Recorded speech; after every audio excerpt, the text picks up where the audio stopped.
And under this pressure, Pilate eventually relented according to these Gospels and eventually agreed to have Jesus crucified. If you look at Robert Gundry's commentary on the Gospel of Mark, he has a lengthy discussion of the trial scene of Jesus. And what he points out is that in the Old Testament, God is portrayed as the destroyer of the temple. He's also portrayed as the builder of the temple, the accusations brought against Jesus.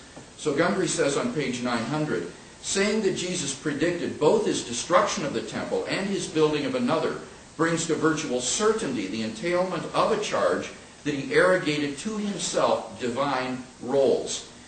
He also shows why it is an authentic saying that Jesus claimed to be the Son of Man, coming on the clouds of heaven, seated at the right hand of the power, thereby making himself equal to God, as I explained in my opening speech. So Jesus is making claims that were blasphemous, and merely healing on the Sabbath wouldn't have led to his crucifixion as king of the Jews. That can only be explained by his making messianic pretensions, which were what got him into trouble with the Jewish authorities. I was just going to say like that. Like, I believe Jesus is God because, like, I pray to him, I worship him, and like I wouldn't do that just for the prophet. So, my question is, did the early church also believe that Jesus was God, or is that something that happened like later on? Yeah. Did the early church also believe that Jesus was God, or is that something that happened later on? Yes, now Shabir will tell you this happened later on, but that's not correct, in fact. You can show that among the earliest portions of the New Testament documents are materials that refer to Jesus as God and pray to him as God, and they use Old Testament proof texts about Yahweh and apply them to Jesus. For example, in 1 Corinthians 16, you find the oldest recorded prayer of the early church, Maranatha, our Lord come. And this is directed to Jesus, in which he is called Lord. Moreover, they apply Old Testament proof texts to Jesus. For example, I think it's in the book of, I can't remember the exact prophet, so I shouldn't say, but in the Old Testament, it says, whoever shall call upon the name of the Lord will be saved. And Paul in Romans 10 picks up this Old Testament citation and applies it to Jesus. And this word Lord is the name for Yahweh, for Jehovah in the Old Testament. It says, if you believe in your heart that Jesus is Lord and that God raised him from the dead, then you shall be saved. And then comes the Old Testament proof text, for everyone who calls upon the name of the Lord shall be saved. Other examples would be in Colossians 1, in Hebrews 1, in John 1. All of these refer to Jesus as God or as Lord. And they also offer worship to Jesus, regard him as forgiving sins.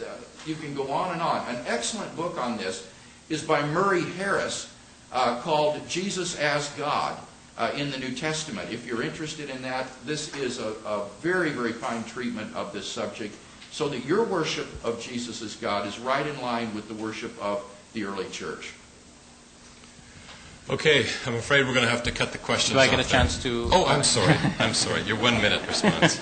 Yeah, because Dr. Craig already indicated what my answer would be, but I'd like to give some more details on that. Because actually what he said would lead into my answer. Notice that the quotations he gave were all from the writings of Paul and one from the Gospel according to John. And my contention would be that Paul was a very important catalyst for this later developing idea. And the Gospel according to John, recall, was the last of the four to be written. And according to Raymond Brown, where the beginning there says, in the beginning was the Word and the Word was with God, that is said by Raymond Brown to be added by the redactor at the last stage, probably about 100 CE, about 70 years after Jesus had left the scene. So yes, I would confirm that this is a later development. If you read Acts of the Apostles, look at what the disciples were said to be preaching early on. They were referring in Acts 3:13 to God as the God of our fathers and saying that he had raised Jesus. So it's the God of our fathers had raised Jesus. They were clearly distinguishing between Jesus and time God. is up, Mr. Ali. Okay, that concludes the entire debate. Once again, I would like to thank you for coming, and I would like to thank Mr. Shabir Ali for participating in this discussion, as well as Dr. William.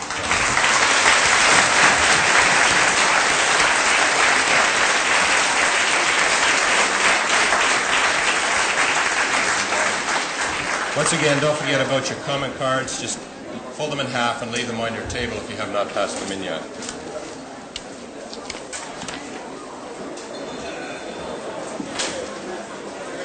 I really honestly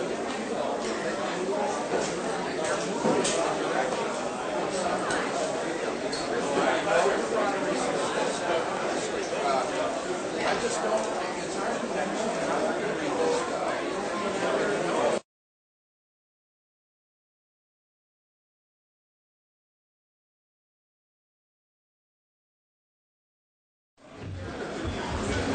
I think we're ready to roll. Just got a quick announcement before we start. We have a camera set up coming right down, or viewing right down the center aisle here. So if you have to vacate the premises for some reason during the course of the debate, we are asking that you would please try not to cross the aisle. Try and go out either side like that. My name is Kirk Durston. I'm going to be your moderator for this evening. And the topic for tonight's debate is, who is the true Jesus? The Jesus of the Quran or the Jesus of the Bible? And I think this event epitomizes for me what is best about academic freedom. The free exchange of ideas and discussion of those ideas, even highly controversial ideas, in a collegial manner, in a way that people who are contemplating what is true can listen to these things and go home and think about them and discuss them with their friends afterwards. And that's part of our goal tonight. Next thing I'd like to do is to thank the people who have sponsored this event. First of all, the Muslim Student Association. Secondly, the Islamic Info and Dawah Center International. And finally, Campus Crusade for Christ. Our debaters this evening are Mr. Shabir Ali and Dr. William Craig. Mr. Ali is married with 4 children. He has a BA in Religious Studies from Laurentian University. He's also president and founder of the Islamic Information and Dawah Center, Toronto. And he's mostly self-taught in the area of comparative religion. Dr. William Craig is a research professor of philosophy at Talbot School of Theology in La Mirada, California. He lives in Atlanta, Georgia with his wife, Jan, and their 2 teenage children, Charity and John. He holds a PhD in philosophy from the University of Birmingham, England, and a doctorate in theology from the University of Munich. On your desks or on your tables there, you may have noticed some cards. I'd like you to find one of those cards right now and take a look at question number 1. Question number 1, and just indicate, just fill out what you think, where you think you are for question number 1. It's best to fill it out now because after the debate, you might not accurately remember how you felt before the debate. You get a better representation now. Before the debate, I felt that either Christianity or Islam had a stronger argument for the particular position which you are, well, that's odd. Let's see. Before the debate, I felt blank had the stronger argument. It surely can't be the debaters because you haven't heard them yet. What is this? Okay. Let's say before the debate, I held more the Islamic view of Jesus or the Christian view of Jesus. And I felt I guess that first part of the question is the evidence is better for us, the Islamic view, as opposed to the Christian view. You're looking at the evidence there. And the second part of that question is just personally which view of Jesus you tend to lean towards. And I guess for the Muslim view of Jesus, they'll really clarify their views of Jesus here. But if I was to summarize it in a sentence, the Muslim view of Jesus is that he was a great prophet, but not God or the Son of God. Whereas the Christian view of Jesus is he was a great prophet, but he was also the Son of God. And I'll leave it to these 2 men to clarify in more detail. So just finish off question number 1 and then just set that aside. We're going to take some time after the formal part of the debate to finish off that card. The format is Dr. William Craig will start first with an 18-minute opening argument for his position, followed by Shabir Ali with 18 minutes for his position. Then William Craig will follow with an 11-minute response, followed by Mr. Ali with a 11-minute response, and then 7 for each, and then 5 minutes for each for final response and closing remarks. At that point, the formal part will be over.